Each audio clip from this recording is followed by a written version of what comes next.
ٹھیک ہے، نیک لوگوں کی محفل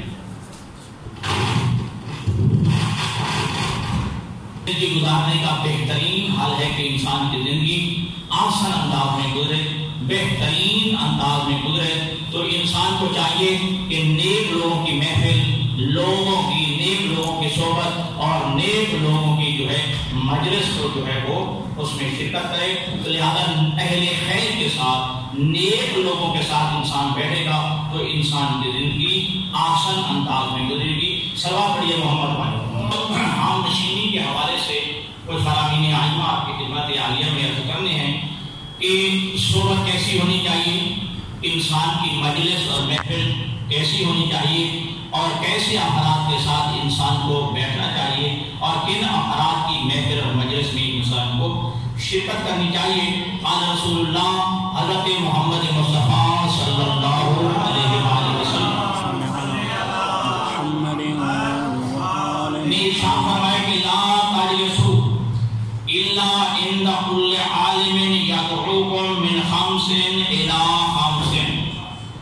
فرمایا کہ ہر عالم کے پاس بھی نہیں بیٹھنا۔ ظاہراً آپ دیکھتے ہیں بڑے بڑے علامہ فہامہ، ٹھیک ہے جی، آپ کو شر کی طرف لے جاتے ہیں، آپ کو علماء سے دوری، حقیقت میں بدعات کی طرف لے جاتے ہیں۔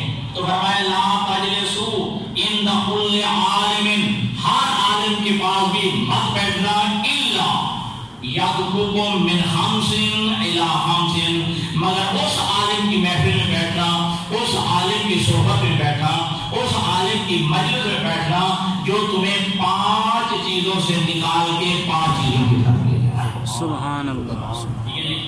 تو ہر عالم بھی، ٹھیک ہے جی، اچھا اب عالم کے لیے بھی آپ کے لیے نہج البلاغہ آرٹیکل موجود ہے۔ عالم ربانی ایک ہوتا ہے، عالم سو، عالم سو بھی ہوتا ہے، جیسا قرآن مجید کی آیت ہے ائمۃ یہدون الی النار، کچھ ایسے ائمہ بھی ہیں جو جہنم کی طرف لے جاتے ہیں، وائمۃ یہدون بامرنا، اور کچھ ایسے ائمہ بھی ہیں جو ہمارے امر سے ہدایت کی طرف لے جاتے ہیں۔ تو ائمہ خدا بھی ہیں اور ائمہ نار بھی ہیں، ٹھیک ہے جی، جیسا کہ لفظی معنی ہم شیعہ کا کرتے ہیں، ٹھیک ہے جی، تو ہمیں مطلوب کیا جاتا ہے قرآن مجید کی کچھ آیات سے۔ تو شیعہ یعنی ہر گروہ، اصطلاحی لفظ لغوی معنی کیا ہے؟ گروہ، پہلی بات۔ لیکن شیعہ حقیقت میں وہ کہ جو علی ابن ابی طالب کا پیروکار ہے، جو علی ابن ابی طالب کے پیچھے چلنے والا ہے۔ تو ہر عالم کی محفل میں بھی نہیں بیٹھنا، ہر عالم کی صحبت کو بھی اختیار نہیں کرنا، لیکن وہ کہ یدعوکم من خمس الی خمس، جو 5 چیزوں سے نکال کے انسان کو 5 چیزوں کی طرف جو ہے لے جائے۔ پہلا کیا ہے؟ من الشک الی الیقین، اس عالم کی صحبت میں بیٹھو، اس عالم کی جو ہے محفل اور مجلس کو جو ہے تو اس میں شرکت کرو کہ جو تمہیں شک سے نکال کے یقین کی منزل پر لے رہا ہے۔ سبحان اللہ، جو تمہیں شک سے نکال کے یقین کی طرف لے جائے۔ اور یہ 40 جو زیارت 40 ہے، ٹھیک ہے جی، جو چہرم کے دن پڑھ جا کے یہ زیارت اصل میں کس کی ہے؟ حضرت امام جعفر صادق علیہ السلام کی۔ اللہم صلی علی محمد و آل محمد۔ تو یہ میرے چھٹے امام نے یہ زیارت 40 پڑھی، جو چہرم کے دن 20 سفر کو امام حسین علیہ السلام کی زیارت پڑھ جاتی۔ تو اس زیارت 40 میں میرے چھٹے امام کے جملے ہیں کہ میرے جد حسین نے کربلا کیوں سجائی، میرے جد حسین کربلا میں کیوں گئے، ٹھیک ہے جی، بہترین اردو میں امام فرماتے ہیں ہمارے جد حسین نے اس لیے کربلا سجائی تھی کہ تاکہ لوگوں کو شک سے نکال کے منزل یقین تک لے آئے۔ واہ واہ، سبحان اللہ، گمراہی سے نکال کے منزل ہدایت تک لے آئے، جہالت سے نکال کے منزل علم تک لے آئے۔ یہ اس لیے کربلا سجائی تھی، اس لیے معرکہ کربلا جو ہے وہ وجود پذیر ہوا تھا، یہ وقوع پذیر ہوا تھا کہ تاکہ میرے جد امام حسین یہ چاہتے تھے کہ لوگوں کو شک سے نکال کے یقین کی منزل تک لے آئے، اور ضلالت اور گمراہی سے نکال کے ہدایت کی منزل تک لے آئے، اور جہالت سے نکال کے علم کی منزل تک لے آئے۔ تو لہذا عالم، ہر عالم بھی صاحب نہیں، عالم ربانی، عالم سو نہیں، عالم سو بھی امام نے فرمایا ہے، ٹھیک ہے جی، ہاں وہ جو گناہ کرنے والے ہیں، ٹھیک ہے جی، وہ بھی نہیں ہے، ہاں یہ معصوم کا بلوچ واقعہ پڑھتے ہوئے نہج البلاغہ میں علی فرماتے ہیں کہ علم شریف کی شرافت اور کمینے کی کمینگی میں بھی بڑھا ماضا ہو جاتا ہے. علم جو ہے شریف کی شرافت اور کمینے کی کمینگی میں بھی اضافے کا سبب بنتا ہے. بہت سارے ہم نے دیکھے ہیں, ٹھیک ہے جی. اور آپ جانتے ہیں کہ جو گمراہی کی طرف خود بھی گمراہ تھے اور لوگوں کو بھی جو ہے گمراہ کرتے رہے ہیں, ٹھیک ہے جی. مناظر جو ہوتے تھے آپ کے مدد مقابلے وہ جاہل تھے, بہت بڑے بڑے علماء آپ کے علماء کے مقابلے میں وہ بھی تو علماء ہی کہلاتے تھے نا. وہ علم کے ٹھکر جیسے کہتے ہیں ٹھکر عالم, لیکن دیکھیں وہ جہالت ضلالت اور گمراہی پر جو ہے وہ علم حاصل کیا کرتے تھے تاکہ جو راہ ہدایت ہے ان راستوں کو مسدود کیا جائے. تو لہذا معصوم فرماتے ہیں کہ ایسا عالم کہ اس کی صحبت میں بیٹھو کہ جو تمہیں شک سے نکال کے یقین کی طرف لے جائے, وَمِنَ الْكِبَرِ إِلَى التَّوَاضُعِ جو تمہیں تکبر اور تمہیں بڑائی سے نکال کے عجز و انکساری کی طرف لے جائے. جو تکبر سے نکال کے بڑائی سے نکال کے جو ہے تمہیں عجز و انکساری کی طرف لے آئے.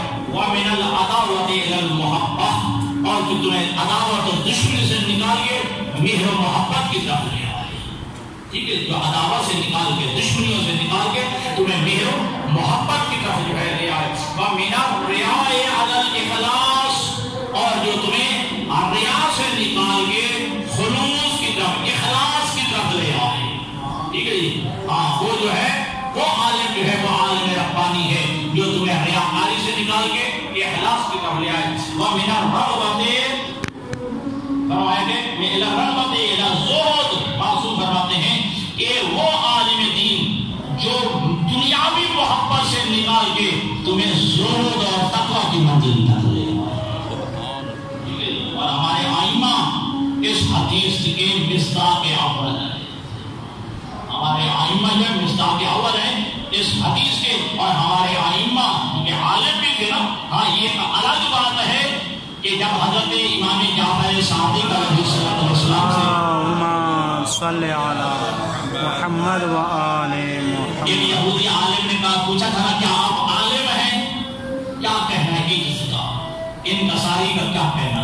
یہودی عالم نے پوچھا کہ آپ عالم ہیں, تو امام نے فرمایا میں جاہل نہیں. انکساری دیکھیے, تواضع دیکھیے امام کا. ٹھیک ہے جی.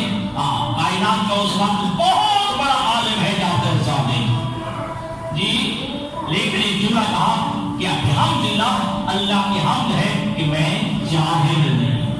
تو لہذا یہ وہ جو ہے علماء ربانیین ہیں مصداق اول, یہ ائمہ ہیں کہ جو حدیث کے مصداق ہیں.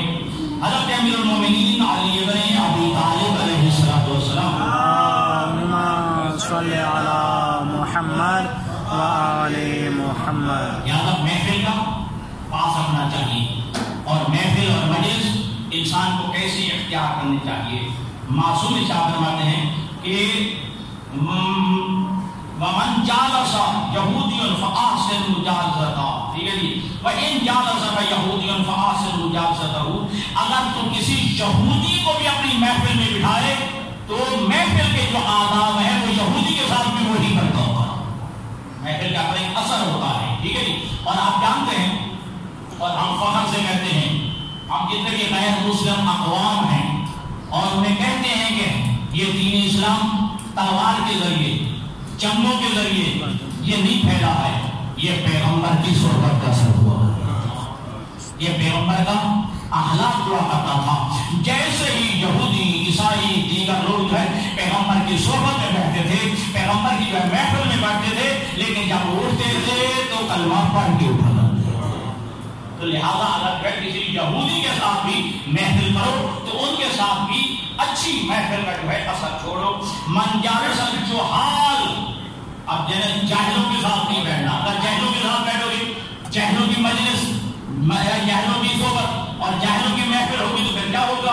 امیر المومنین فرماتے ہیں من جالس الجہال فلیستعد للقیل والقال, کہ جو بندہ جاہلوں کے ساتھ بیٹھتا ہے پھر اسے اس بات کے لیے تیار رہنا چاہیے کہ لا الہ ہؤلاء ولا ہؤلاء. انسان کا جو ہے ذہن کسی ایک کی جانب نہیں ہوگا, یہ ٹھیک ہے یہ ٹھیک ہے. ٹھیک ہے, جاہلوں کی صحبت بیٹھا تو یقین کی منزل تک نہیں پہنچ پائے گا. تو لہذا جاہلوں کی صحبت میں نہیں بیٹھنا ہے، بلکہ وہ جو علماء اور علماء بھی وہ جو علماء حق ہیں اور علماء بھی وہ کہ جو علماء ربانیین ہیں، وہ علماء جو خود حق پر یقین کی منزل پہ فائدہ ہے. ٹھیک ہے جی، ساری زندگی جو ہے یہ نہ گزر جائے یہ ٹھیک ہے یہ ٹھیک ہے، یہ کروں یا وہ کروں، یہ کروں وہ کروں، میں اس میں زندگی ختم ہو جائے. ٹھیک ہے، لہذا جو بندہ جہال کے ساتھ جاہلوں کی محفل میں بیٹھتا ہے، جاہلوں کی جو ہے صحبت میں بیٹھتا ہے، فَلْيَسْتَعِدَّ لِلْقِيلِ وَالْقَالِ، پھر اسے تیار رہنا چاہیے کہ وہ شک میں ہی زندگی گزارے گا. قال رسول اللہ صلی اللہ علیہ وآلہ وسلم اذا رأيتم روضة من رياض الجنہ، اللہ کے حبیب فرماتے ہیں کہ جب تم جنت کے باغات میں سے ایک باغ دیکھو، جنت کے باغات میں سے ایک باغ دیکھو تو کیا کرو؟ فَارْتَعُوا فِيهَا، جنت کے اس باغ سے بھرپور فائدہ حاصل کرو، بھرپور استفادہ کرو. ٹھیک ہے، جیسے اللہ کے حبیب نے فرمایا کہ یا رسول اللہ، ایک بندہ کھڑا ہوا عرض کرتا ہے یا رسول اللہ وما روضۃ الجنہ، یہ جنت کا باغ کون سا ہوتا ہے؟ جنت تو آپ ایسا جب مریں گے تو مرنے کے بعد وہ بھی جو ہے جائیں گے اوپر سے چلے گا کہ یہ جنت ہے. ٹھیک ہے، تو اللہ کے حبیب فرماتے ہیں جب تم جو ہے جنت کے باغات میں سے کوئی باغ دیکھو تو پھر اس سے خوب استفادہ کرو، صحیح جو ہے فائدہ حاصل کرو. تو صحابی عرض کرتا ہے کہ یا رسول اللہ وما روضۃ الجنہ، یہ جنت کا باغ کون سا ہوتا ہے؟ قال مجالس المومنین، مومنین کی محافل، مومنین کی مجالس، مومنین کی صحبت، یہ جنت کے باغوں میں سے ایک باغ ہے. جنت کے باغات میں سے ایک باغ ہے مومن کی صحبت، مومن کی محفل اور مجلس. اب مومن کی مجلس ہو، مومن کی محفل ہو، وہاں زنا کی بات ہو، وہاں شراب کی بات ہو، وہاں سود کی بات ہو، وہاں غیبت ہو رہی ہو، وہاں حساست کی بات ہو رہی ہو، پھر یہ مومن کی مجلس جو نہ ہوئی کہ سر کے اوپر جو ہے غازی کا علم ہے، غازی کے علم کے سائے میں بیٹھ کے شراب پی رہے ہیں، اوپر غازی کا علم ہے، غازی کے علم کے سائے کے نیچے میں جوا کھیل رہے ہیں، اوپر غازی کا جو ہے علم ہے اور غازی کے علم کے سائے کے نیچے بھنگ گھوٹا سوٹا لگا جاڑے یا علی کھا دیا تو پی دیا تو حیدر کی دیا. سوا پڑے محمد اللہم صلی علی محمد وآل محمد. لہذا مومنین کی مجالس، مومنین کی محافل اللہ کے حبیب کے بغور یہ جنت کے باغات میں سے ایک باغ ہے. پھر فرمایا اللہ کے حبیب فرماتے ہیں الجلیس الصالح خیر من الوحدہ. ٹھیک ہے جی، اب ساتھی کیسا ہونا چاہیے، کیسا دوست بنانا چاہیے انسان کو کیسا رفیق، مصاحب اور نظیر بنانا چاہیے، کیسا ہونا چاہیے؟ تو فرمایا الجلیس الصالح خیر من الوحدۃ، نیک دوست، نیک ساتھی تنہائی سے بہتر ہے. بے شک نیک ساتھی، نیک دوست جو ہے وہ تنہائی سے بہتر ہے. والوحدۃ خیر من جلیس السوء، لیکن برے ساتھی سے تنہائی بہتر ہے. بے شک برے ساتھی سے پھر تنہائی بہتر ہے. برا ساتھی ہے آپ کو برائی پہ لگا دے گا، برا ساتھی ہے. اور یہ میں کئی دفعہ یاد کر چکا ہوں کہ الصحبۃ تأثر ولو کان ساعۃ، صحبت اثر رکھتی ہے چاہے صحبت ایک لمحے کی کیوں نہ ہو، ایک گھڑی کی، ایک ساتھ کی جو ہے صحبت کیوں نہ ہو، صحبت اثر رکھتی ہے. اور ہم اپنے معاشرے میں دیکھتے ہیں کہ جو جس کا ساتھی ہے اس کے اوپر جو ہے ساتھی کا رنگ چڑھ جاتا ہے. ٹھیک ہے جی، تو لہذا آپ نے ساتھی کون بنایا جو صالح ہے. تو پھر بھی معصوم کے دولے جو ہے ذہن میں بٹھائیے گا کہ الجلیس الصالح خیر من الوحدہ، کہ بہترین اور نیک دوست، نیک ساتھی جو ہے وہ تنہائی سے بہتر ہے. والوحدۃ خیر من جلیس السوء، لیکن برے ساتھی سے کر تنہائی ہی بہتر ہے. انسان تنہا رہ لے لیکن برا ساتھی کا انتخاب نہ کرے، برے دوست کا جو ہے انتخاب نہ کرے. اگر برا ساتھی جو ہے آپ کو اپنی محفل میں لے جائے گا ایک دفعہ دو دفعہ، اور آپ جانتے ہیں آج ہمارا نوجوانوں کا معاشرہ بنیادی طور پہ ٹھیک ہوتا ہے پھر بگڑنا شروع ہو جاتا ہے. ناراض میرے عزیز جو بیٹھے، ٹھیک ہے جی، برا ساتھی ہے، دوست ہے، پہلے اکٹھے کرکٹ کھیلی جاتی ہے، صرف کرکٹ کی حد تک تو ہوتا ہے ہمارا، ہم صبح جاتے ہیں کرکٹ اکٹھے کھیلتے ہیں اور کیا کرتے ہیں، ٹھیک ہے جی، برا ساتھی ہے، ٹھیک ہے، برے ساتھی میں سے کسی کو عادت ہے سگریٹ کی، یا دیکھیں سگریٹ کیڑا چنگے ذرا ایک سورت تو لگا دینا، ایک سوٹے پہ لگاتا ہے، پھر ڈبیاں پوری پی جاتا ہے، ٹھیک ہے جی، پھر ڈبیوں سے بھی آگے بڑھ جاتا ہے کام، پھر جو ہے اس میں چرس میں ڈال دی جاتی ہے، پھر آگے اب آپ جانتے ہیں، ٹھیک ہے جی، تو ابتدا یہی سے ہوتی ہے کہ والدین روکتے ہیں، مجبوران روکتے ہیں، تو نوجوان سمجھتا ہے کہ نہیں نہیں نہیں میرے تو بہترین ساتھی ہے، میں تو صرف ایک کرکٹ کھیلنے کے لیے جا رہا ہوں، میں نے اس کے ساتھ کون سے غلط کام کرنا ہے، نہ، یہ برا ساتھی بالخصوص ایک معاشرے میں جو ہے آپ کو ایک بات بتا دوں کہ جس کو بھی تباہ و برباد کرنا ہے، جس خاندان کو، اس کو دو طرح سے جو ہے دشمن چاہتا ہے کہ تباہ و برباد کر دیا جائے، پہلا ان کی نسل کو تباہ و برباد کر دیا جائے، اس کی نسل کو نشئی بنا دیا جائے، اس کی نسل کو شرابی بنا دیا جائے، بھنگی اور چرسی بنا دیا جائے، اس جو ہے ہیروئن پہ لگا دیا جائے، اور دوسرا اس خاندان کو اگر تباہ و برباد کرنا ہے اسے معاشی طور پہ کمزور کر دیا جائے۔ آپ کا دشمن دو طرح سے آپ کی جڑیں کاٹنے کی کوشش کرتا ہے، اور بعض بات جو ہے سمجھ نہیں آتی ہے ابتدا میں، جب یہ کام ہو جاتا ہے پھر سمجھ آتی ہے، بندے کہتے ہیں یار میں جسے بڑا دوست سمجھتا تھا، اسے بڑا ساتھی سمجھتا تھا، اپنا بڑا خیرخواہ سمجھتا تھا، اس نے یہ کام کیا کیا ہے۔ تو لہذا دشمن سے آگاہ رہنا یہ مومن کی علامات میں سے علامت ہے کہ مومن جو ہے وہ دشمن شناس ہوتا ہے، اور آج جو ہے بڑی ضرورت ہے، یہ تو ایک دنیاوی بات ہے نا، آپ کے عقائد میں کوئی نقض نہیں کر رہا ہے، آپ کے عمل میں جو ہے کوئی چوری کر رہا ہے، آپ کے اعمال کو کوئی خراب کر رہا ہے، آپ کے عقائد کو کوئی برباد کر رہا ہے، تو بہترین مومن وہ ہے جو دشمن شناس ہو، یہ دشمن کو پہچانے، میرے عمل میں چوری کر رہا ہے، میرے عقائد میں جو ہے نقب ڈال رہا ہے، ٹھیک ہے جی، تو لہٰذا اپنے عقائد اور اپنے اعمال کو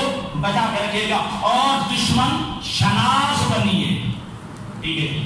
اور معصوم کے جملے ہیں، معصوم شاہ فرماتے ہیں کہ وہ شیعہ ہمارا شیعہ نہیں ہے کہ جو جہاں شناس نہیں ہے، یہ جو جہاں دیدہ نہیں ہے، جو حالات سے آگاہ نہیں ہے، پوری دنیا میں بڑے بڑے ہم نے سکالر ڈاکٹر تعریف کرتے کہ، اور آج یہاں پر کیا کون سا پی ایچ ڈی کیا ہوا ہے، کس نے علوم میں پی ایچ ڈی کیا ہوا ہے، کس آکسفورڈ یونیورسٹی میں پڑھے ہیں، کس کیمبرج یونیورسٹی میں پڑھے ہیں، لیکن پوری دنیا کے سکالر دانشور اور جو ہے یہ ڈاکٹر پی ایچ ڈی جانتے ہیں اور مانتے ہیں آل رہبر کی جو ہے ذہنی صلاحیت کو، کائنات میں اگر دشمن شناس ہے تو وہ رہبر ہے۔ اور آج 4 جون ہے، آپ جانتے ہیں 4 جون کو کیا ہوا تھا، حضرت امام خمینی رضوان اللہ تعالی علیہ کا روز وفات ہے۔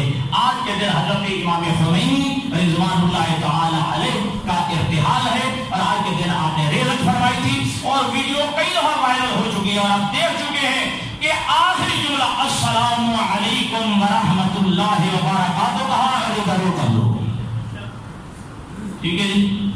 آپ اپنے ہاتھ سے تکبیرۃ الاحرام بھی نہیں کہہ سکتے، ایک ساتھی کھڑا ہے، ٹھیک ہے جی، وہ سجدے کا اٹھا کے پیشانی کے ساتھ لگاتا ہے، ٹھیک ہے جی، پیشانی کے ساتھ سجدے کا اٹھا کے لگاتا ہے، ہاتھ اٹھا کے تکبیرۃ الاحرام بھی نہیں کہہ سکتے، لیکن نماز پڑھ رہے ہیں، ہونٹ ہل رہے ہیں، زبان ہل رہی ہے، ٹھیک ہے، اتنی آواز تو نکل رہی ہے کہ وہ سجدے کا اٹھانے والا سن رہا ہے کہ آگے کیا پڑھ رہی ہے۔ ادھر کہا السلام علیکم ورحمۃ اللہ، اور آپ کی روح منظور ہوئی ہے، ٹھیک ہے، اور پوری دنیا میں مانا ہے اگر حقیقی اسلام ہے تو جو امام خمینی نے جس کی ترویج کی ہے، جی امام خمینی جو ہے اسلام کو نافذ کرنا چاہتے تھے، حقیقی اسلام حقیقت میں وہی ہے۔ اور بہت ساری جو ہے باتیں کرنے والے لیکن وقت ختم ہو جاتا ہے، تو انقلاب اسلامی ایران، ٹھیک ہے، وہ چونکہ محنت کر گئے، جس طرح کہ کربلا میں شہادتیں ہو گئی، تو کربلا کا پورا معرکہ وہ حوالے ہو گیا تھا جناب سید زینب الکبریٰ کے۔ جناب سید زینب الکبریٰ نے جو ہے کربلا میں، کربلا کے بعد کوفہ میں، شام کے بازار و دربار میں، کوفہ کے دربار و بازار میں خطبات کے ذریعے بتا دیا تھا مارکے کربلا کیا تھا، کس کے خلاف تھا اور کس نے تباہ کیا تھا، ٹھیک ہے جی۔ تو لہذا قاری زینبی جناب جناب زینب انجام دے چکی، ٹھیک ہے، قار حسینی حسین انجام دے چکے. اب یہ قار زینبی جو آگے بڑھ رہا ہے وہ ہم نے بڑھانا ہے، قار حسینی کو ہم نے بڑھانا ہے. انقلاب آ چکا اور الحمدللہ جتنے بھی انقلاب آئے ہیں 5-10 سال کے بعد ختم ہو گئے. الحمدللہ 1978 میں انقلاب آیا ہے اور بڑھ رہا ہے، روک نہیں رہا ہے.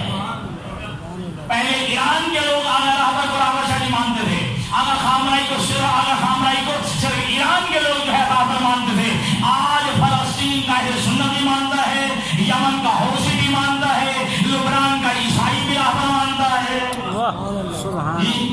واللہ وحدہ میں یہ جملہ پڑھا ہے روس کے صدر کا کہ جو ہم نے انجیل میں جناب مسیح کے بارے میں پڑھا کرتے تھے، آقا خامنائی کو نظر دیکھ کے ہم یہی سمجھتے ہیں یہی مسیح نظر آ رہے ہیں. اور یہ جملہ ہے ان کا کہ جب بھی میں آقا رہبر کی ملاقات کے لیے گیا ہوں، بھی اتنے سالوں سے جا رہا ہوں، میں نے پچھلا جملہ کبھی نہیں سنا، جب بھی سنا نیا جملہ ہی سنا ہے اور میں مجھے لے کے آیا ہوں. تو لہذا صحبت علماء کی، صحبت جو ہے فقہا کی، صحبت جو ہے علماء ربانیوں کی، صحبت جو ہے علماء حق کی، پوری دنیا کے لوگوں سے، لوگوں کو جن سے خطرہ ہے، ٹھیک ہے جی. اور آج ہم کہتے ہیں کہ وہی مقصر ہے، وہی وہابی ہے، وہی منکر ولایت علی ہے. اور کائنات میں ولایت علی کا صحیح پرچار کیا تو آپ کے فقہا نے کیا ہے، آپ نے فقہا نے کیا ہے. ابھی آیا امام خمینی کے حالات میں، پر میں چھوڑ رہا، آپ خمینی کے حالات میں یہ آیا ہے کہ پوری دنیا کے ائمہ جمعہ کو ملاقات کے لیے ایران جو ہے تہران بلایا گیا. ٹھیک ہے جی. ایک بنگلہ دیش کا امام جمعہ تھا، ٹھیک ہے جی، اس نے آہستہ سے ایک جملہ کہا، بڑے بڑے اتحاد کی باتیں کر رہے، بڑے امام خمینی کی طرف دیکھ کے اسے چاہیے کہ اپنی آذان میں سے علی جنگلہ نکال دے. بڑی اتحاد کی باتیں کر رہے ہیں نا، اتحاد کی باتیں کر رہے ہیں، اپنی آذان سے علی ولی اللہ نکال دے. ٹھیک ہے. آقا نے پوچھا اپنے اس ساتھی سے کیا کہہ رہا ہے، انہیں بتایا. امام خمینی فرمائے ابھی سے اس جواب پر بنگلہ دیش دے دو، ہم علی ولی اللہ پہ کمپرومائز کرنے والے نہیں ہیں. اتحاد کا مطلب یہ نہیں ہے کہ ہم علی ولی اللہ چھوڑ دیں. ٹھیک ہے جی. اور ایک جملہ کہا تھا آقا منتظری نے کہ ہم خلفائے راشدین کی حکومت قائم کر رہے ہیں یا خلفائے راشدین والی حکومت پہ عمل پیرا ہے. ٹھیک ہے. پتہ چلتا آقا امام خمینی کو، آقا امام خمینی نے فرمایا آپ نے غلط نہ، بلکہ جو کہا کہ استعفیٰ دے دو اس میں ایک ریزہ یہ بھی لکھی تھی ہم خلافت علی کا پرچار کر رہے ہیں.